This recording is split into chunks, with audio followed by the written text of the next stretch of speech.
according to Matthew. Glory to you, O Lord.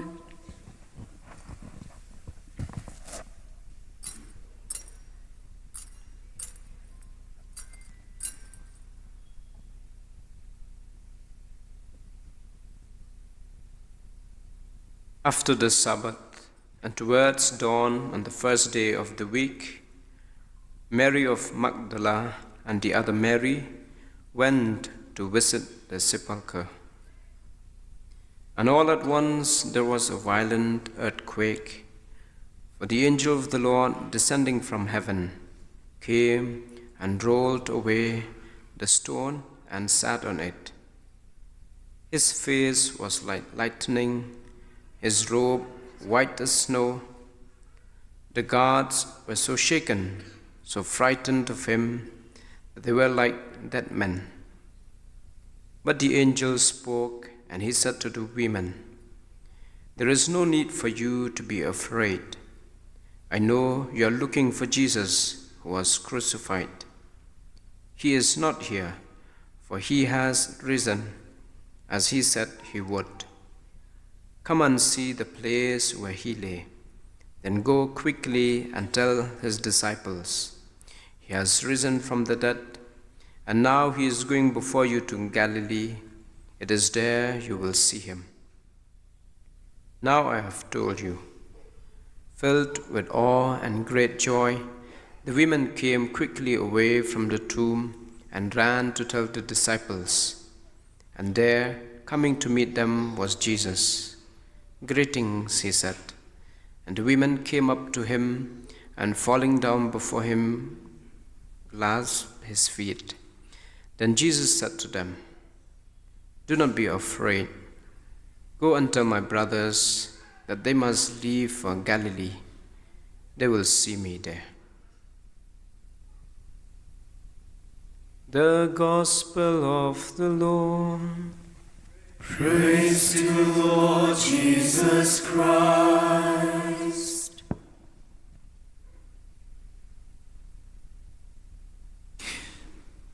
So happy Easter to everyone.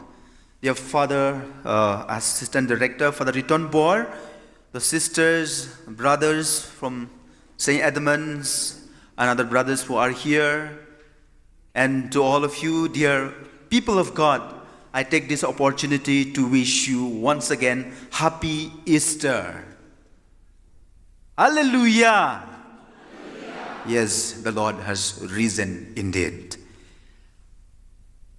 My dear friends, there is a very, very funny story about a man who once went home through a shortcut, but he happened to pass through the graveyard.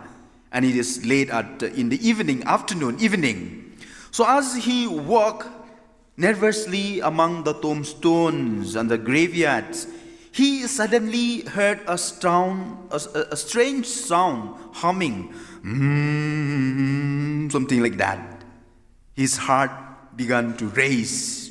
"Oh no," he said, "someone is rising from the grave." Terrified, he started to run.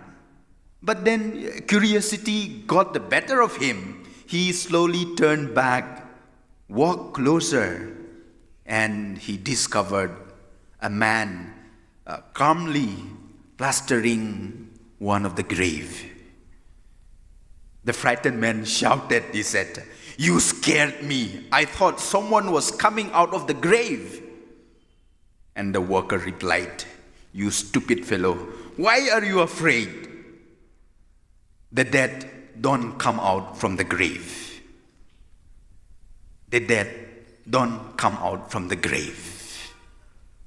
But tonight, my dear friends, we are celebrating that one night when that statement is proved wrong. Tonight, we proclaim with joy, Christ has truly risen from the dead. The grave has no power,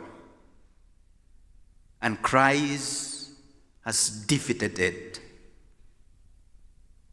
As we reflect on the gospel, I'm not going to reflect on all the readings. So many readings we have read.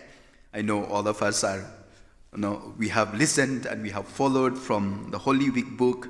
And so I'm not going to share anything from the other readings, but I will share my reflections from the gospel that we have just read. The Gospel of St. Matthew, chapter 28, verses 1 to 10.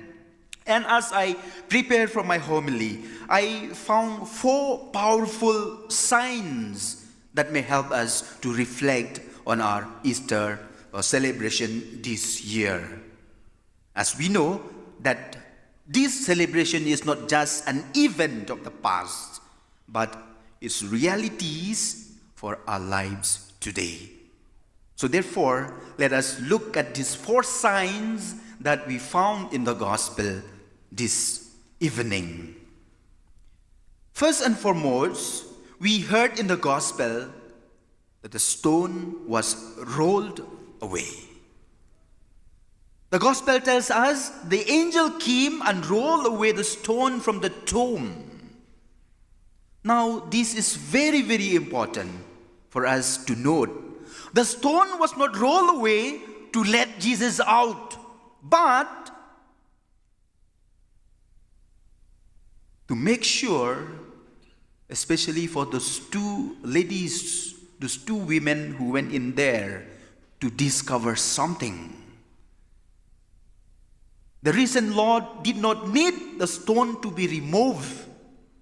He has already conquered death. As I said, the stone was rolled away for the sake of the women. And of course, for us. So that we could see the risen Lord. We could see Jesus. He is not there. He is alive. In our daily lives, dear brothers and sisters, we have so many stones blocking us. The stone of sin that we are afraid to confess. The stone of addiction, we feel so powerless to overcome. The stone of resentment, we refuse to let go. The stone of doubt that weakens our faith. How often we say, this I cannot change. This cannot be rolled away. I am stuck. There is no hope. Stones that covers us to experience the risen Christ. Easter tells us this night differently. God rolls away the stones with which we cannot move by ourselves. But then, here comes a twist. We must come to the tomb. Dear friends, we must come to the tomb. We must be willing to look inside ourselves. We must be willing to enter into our grave, our death, our rotten life, our filth. Faith begins when we allow God to remove what blocks us and our vision of Him. Secondly, we heard in the gospel that there was an earthquake. The gospel tells us it's not a small earthquake, a great earthquake. Mind you, this was not just a natural event. It was a sign that something powerful had happened. Therefore, the resurrection of Jesus is not quiet. It's not a private event. It shakes the earth. It changes everything. Let us ask ourselves honestly. As we have been celebrating Easter for so many years, ask this question. Has the resurrection shaken our lives? Many of us, starting with me first, we live a very, very comfortable Christian life.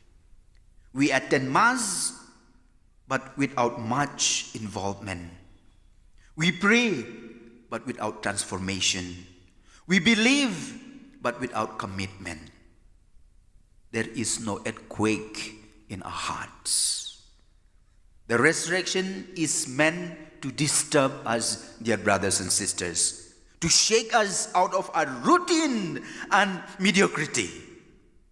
It challenges us to change, to be shaken from sin to holiness, from selfishness to service, from fear to courage. If Christ is truly risen, we cannot remain the same. The earthquake invites us to let God shake our comfort zones and awaken us to living our faith. And thirdly, we hear about Mary Magdalene and the other Mary. They were the first to witness the resurrection of the Lord. This is actually surprising because at that time, and of course the culture of the Jews, women were not even considered reliable witness in society.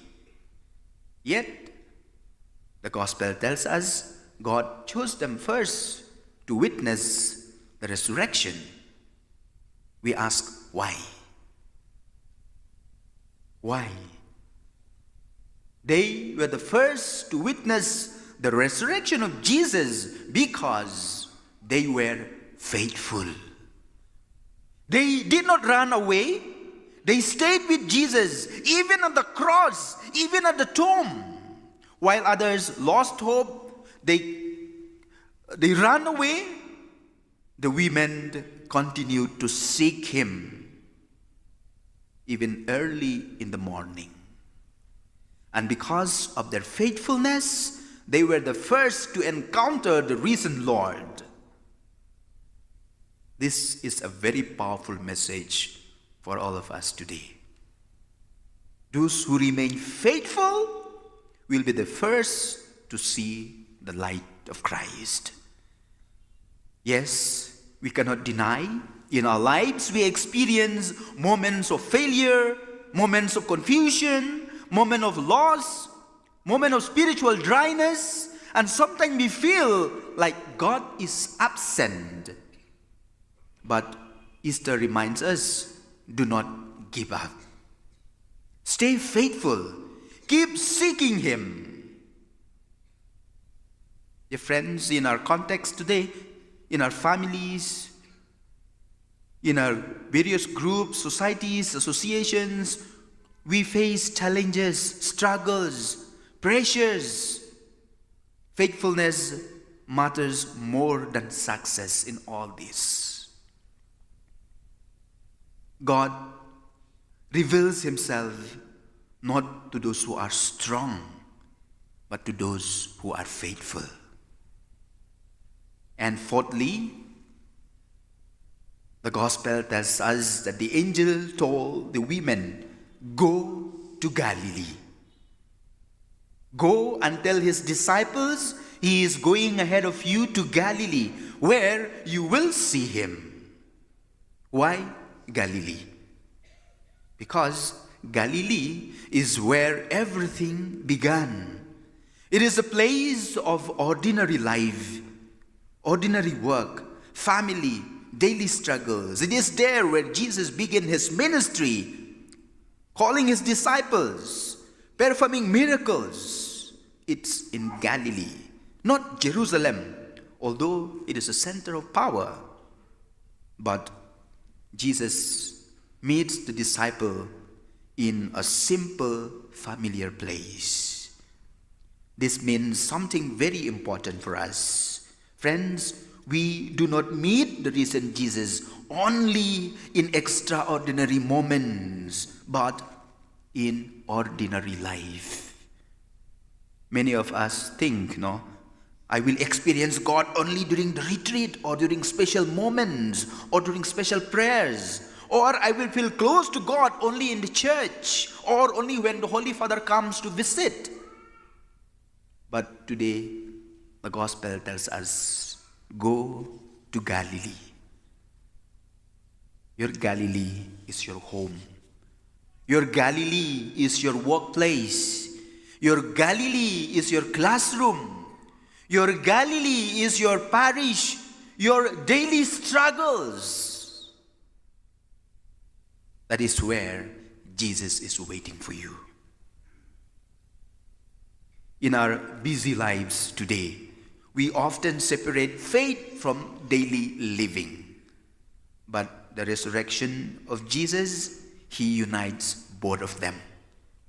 Christ works with us in our ordinary moments, in our conversations, in our service, in our suffering, in our small acts of love. Christ works with us. Dear brothers and sisters, as I said, Easter is not just about what happened to Jesus. It is about what must happen to each one of us. So therefore, let us allow God to roll away the stones from our life. Let us be faithful like the women who sought Jesus. And let us allow the resurrection to shake our heart. And let us go to our Galilee and meet Jesus in our daily life. Tonight, we celebrate not just a memory, but a living reality. The tomb is empty, sin is defeated, hope is restored, and Christ is alive, walking with us, calling us, transforming us.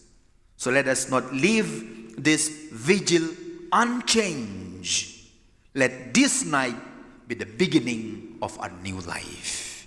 Christ is risen. Hallelujah once again and amen.